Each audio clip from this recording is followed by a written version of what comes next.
ತಡಿಪಾರಾಗಿ ಓಡಿ ಹೋದಂತ ವ್ಯಕ್ತಿ ಅನಿವಾರ್ಯವಾಗಿ ಒಂದು ದೇಶದ ಗೃಹ ಮಂತ್ರಿ ಆಗಿದ್ದಾರೆ. ಇಂಥವ್ರು ದೇಶ ಆಡಲಿಕ್ಕೆ ನಾಯಕರು ಸಂವಿಧಾನ ಮೇಲೆ ಇವರು ಮಾತಾಡ್ತಾರೆ, ಅಂಬೇಡ್ಕರ್ ಅವ್ರ ಬಗ್ಗೆ ಮಾತಾಡ್ತಾರೆ ಅಂದ್ರೆ ಇವರು ಈ ದೇಶ ನಡೆಸಲಿಕ್ಕೆ ಇವ್ರ ಕೈಲಿ ಆಗೋದಿಲ್ಲ. ದಯಮಾಡಿ ಮೋದಿ ಅವರು ಇದನ್ನು ತಿಳ್ಕೋಬೇಕು. ಅಮಿತ್ ಶಾ ಅವರಿಗೆ ನೀವು ಈ ಕೂಡಲೇ ಅವ್ರ ರಾಜೀನಾಮೆಯನ್ನು ಪಡ್ಕೊಂಡು ಈ ದೇಶದಲ್ಲಿ ಸಂವಿಧಾನದ ಬಗ್ಗೆ ಎಲ್ಲ ಅಂಬೇಡ್ಕರ್ ಅವ್ರ ಬಗ್ಗೆ ಅನುಯಾಯಿಗಳಿಗೆ ನೀವು ಒಂದು ನ್ಯಾಯ ಕೊಡಬೇಕಾಗಿ ವಿನಂತಿಯನ್ನು ಮಾಡ್ಕೊಂಡು ನೀವು ಇದು ಪರಮಪಿತ ಬಾಬಾ ಸಾಹೇಬ್ ಅಂಬೇಡ್ಕರ್ ಅವರಿಗೆ ಈ 140 ಕೋಟಿ ಜನಸಂಖ್ಯೆಯಲ್ಲಿ ಇರ್ತಕ್ಕಂಥ ಒಂದು ಪುಣ್ಯ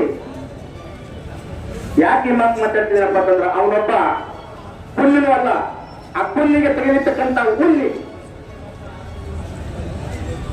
ಅವನು ಇಂದಿರಾ ಗಾಂಧಿ ಕಾಲಘಟ್ಟದಲ್ಲಿ ಹಿಡ್ಕೊಂಡು ಸುಮಾರು MP ಆಗುವ ಪೂರ್ವದಲ್ಲಿ ಅವನು ಎಲ್ಲಿದ್ದ, ಹೇಗಿದ್ದ, ಏನ್ ಮಾಡ್ತಿದ್ದ ಅಂತಕ್ಕಂಥದ್ದು ನೆನ್ಸ್ಕೊಂಡ್ರ ಅವನಿಗೆ ಮೈಸೂರು ನೆನ್ಸಿರ್ತಕ್ಕಂಥ ಸಂಗತಿ ನೆನಪಾಗ್ತದೆ.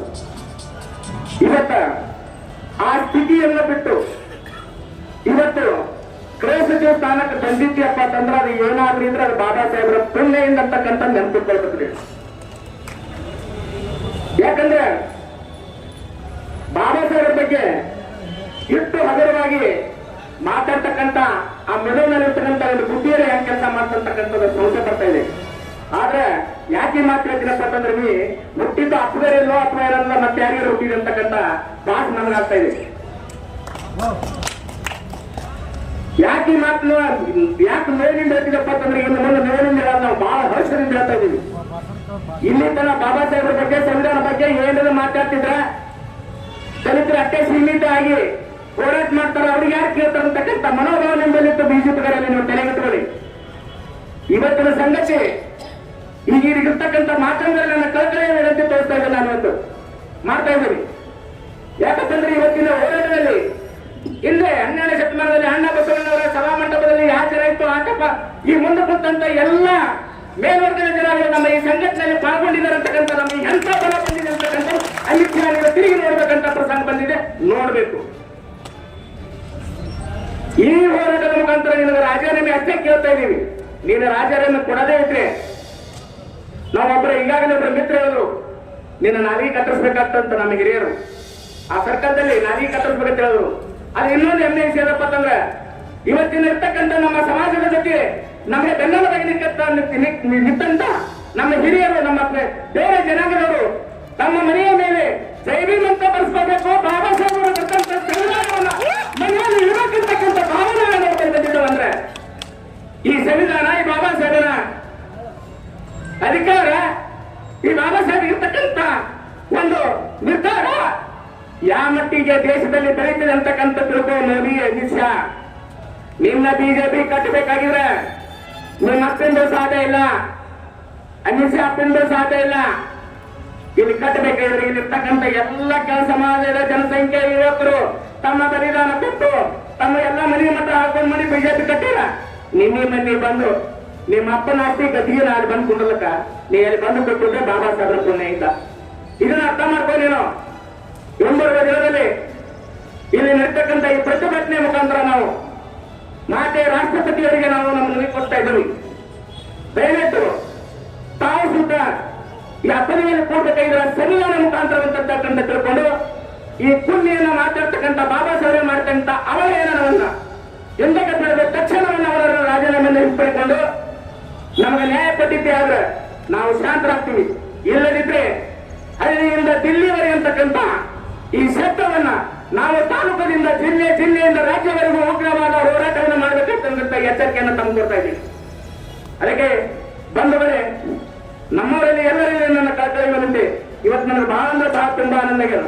ಇನ್ನೂ ಬಹಳ ಮಂದಿಗೆ ನಮ್ಮ ಅಣ್ಣತಮ್ಮಂದ್ರೆ ನಮ್ಮ ಸೋದರರು ಬಹಳ ಮಂದಿ ಕೊಟ್ಟಿದ್ದಾರೆ. ನಮ್ಮ ಯುವಕ ಮಿತ್ರ ಬಂದರೆ ನಮ್ಮ ಬ್ಲಾಕ್ ಯುವಕ ಅಧ್ಯಕ್ಷರಿರ್ತಾವೆಲ್ಲ ಮಾತಾಡಬೇಕು. ಯಾಕಂದ್ರೆ ಇಂಥ ಸುಖಾಂತಿ ನಮಗೆ ಸಿಗಂಗಿಲ್ಲ. ಇಂಥವರೆಲ್ಲ ಸಪೋರ್ಟ್ ಮಾಡ್ತಾರೆ. ಇವರೆಲ್ಲರಿಗೂ ನಾನು ನನ್ನ ಸಮಾಜ ಪರವಾಗಿ, ನನ್ನ ವೈಯಕ್ತಿಕ ನನ್ನ ಪರವಾಗಿ ಅವರಿಗೆ ಕೃತಜ್ಞತೆಗಳನ್ನು ಸಲ್ಲಿಸ್ತಾ ಇದ್ದೇನೆ. ಅದಕ್ಕೆ ಈ ಹೋರಾಟವನ್ನ ಇಲ್ಲಿಗೆ ನಿಲ್ಲಿಸೋದಿಲ್ಲ. ನಾವು ನಮ್ಮ ಹೋರಾಟದ ನಮ್ಮ ಮನವಿಗೆ ಮನ್ನಣೆ ಕೊಟ್ಟಿದ್ದೇವೆ. ಆದ್ರೆ ಅದಕ್ಕೆ ನಾವು ತೆರವಾಗುತ್ತೇವೆ. ಇಲ್ಲ ಅಂದ್ರೆ ನಾವು ಉಗ್ರ ಹೋರಾಟಕ್ಕೆ ಮುಂದೆ ನಮ್ಮ ಪ್ಲಾನ್ ನಾವು ಮಾಡ್ಕೊತೀವಿ ಅಂತಕ್ಕಂಥ ನಮ್ಮ ಮಾತನ್ನು ಹೇಳಿ ನನ್ನ ಮಾತನ್ನು ಅವಕಾಶ ಕೊಟ್ಟಂತ ನನ್ನ ಎಲ್ಲ ಈ ಗುರುಹಿರಿಯರಿಗೆ ವಂದಿಸಿ ನನ್ನ ಮಾತು ಮುಗಿಸ್ತೇನೆ. ಜೈ ಭೀಮ್, ಜೈ ಭೀಮ್. ಬಳಗದಿಂದ ಮಾನ್ಯ